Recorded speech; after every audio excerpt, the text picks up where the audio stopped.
Now, we all know I have no illusions about it, and by this week at the latest, no one should have any illusions about how profound and far-reaching the challenges we face are. We are now in the third year of a recession, and we must get out of this recession.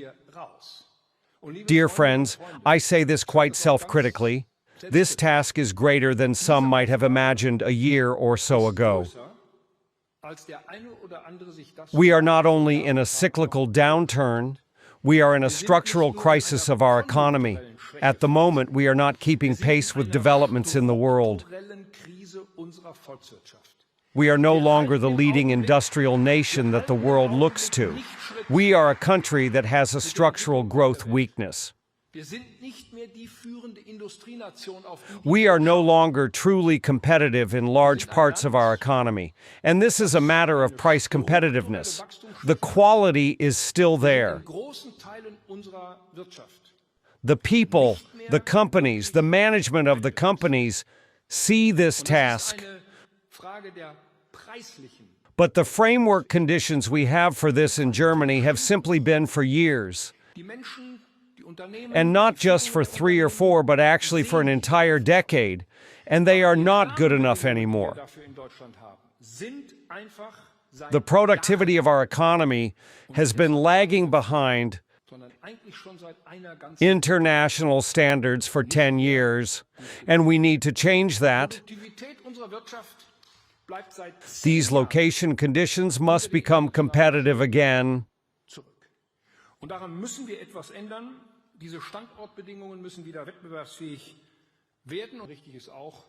It is also true that we have changed things in migration policy. Economic policy and migration policy are the two issues that concern the people in our country, and rightly so. In migration policy, we have committed to setting a new course from day one, and we did it on the first day. Alexander Dobrindt, the new federal minister of the Interior, on the first day in office, instructed the federal police to tighten controls at Germany's borders. And now, don't let yourselves be confused by numbers, the wrong numbers. The fact that perhaps only 500 or 600 rejections have occurred is not crucial. What is crucial is the political signal that the Federal Republic of Germany has turned off the magnet.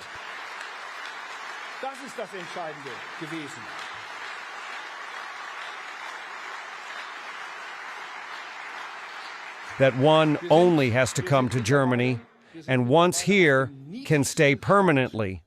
That has been the crucial point. We are currently at the lowest level of asylum applications since 2013, so we have basically fundamentally corrected what went wrong in the last 10 years. The number of initial applications has decreased from over 140,000 last year to now 70,000 in the first half of 2025, and I tell you that is still too many. 15% tariffs are truly no help for the German economy.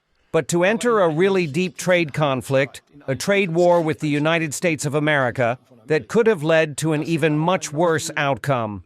Now we at least have a somewhat manageable agreement with the Americans. But what is the conclusion from this? The conclusion is important from my point of view in two respects. First, we as the European Union need to become stronger, more confident, and more independent. We are too dependent on Russian gas and oil. We have been too dependent on America for our security. And we are too dependent in our economy, for example, on countries like China. The only possible consequence is that we are now working very hard to become more independent in terms of economic policy, trade policy, and security policy, and to ensure that we are taken seriously in this world and do not become a pawn, but rather a player ourselves in the world. That must be the goal we need to achieve together now.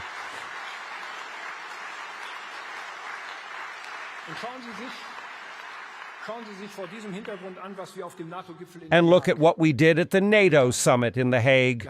We even changed the basic law between the two governments and enabled the largest defense expenditures we have ever had in the history of the Federal Republic of Germany in that amount now. We must also become the party that unequivocally says yes to the Bundeswehr, federal defense, and maintains personal contact with the soldiers.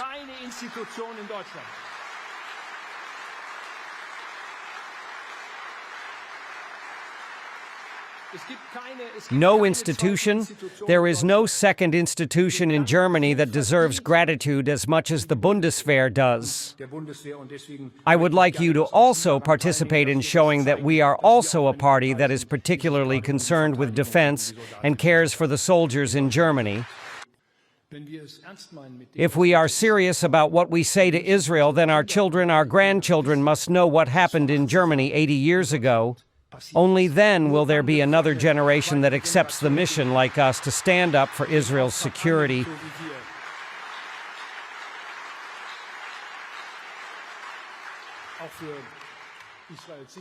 By the way, allow me this, because there have been some discussions on this topic.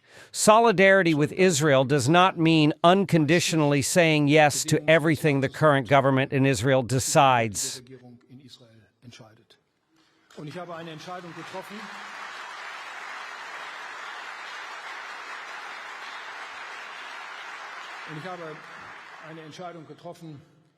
And I have made a decision, regarding arms deliveries in a specific case. In other cases, we are doing much more than before.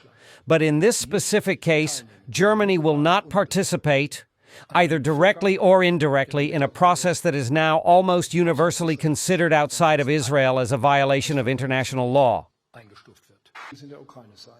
Dear friends, we face great challenges, and the greatest challenge on our continent will be the restoration of peace in Ukraine. I say quite consciously on our continent, because it is not a country that lies far away somewhere.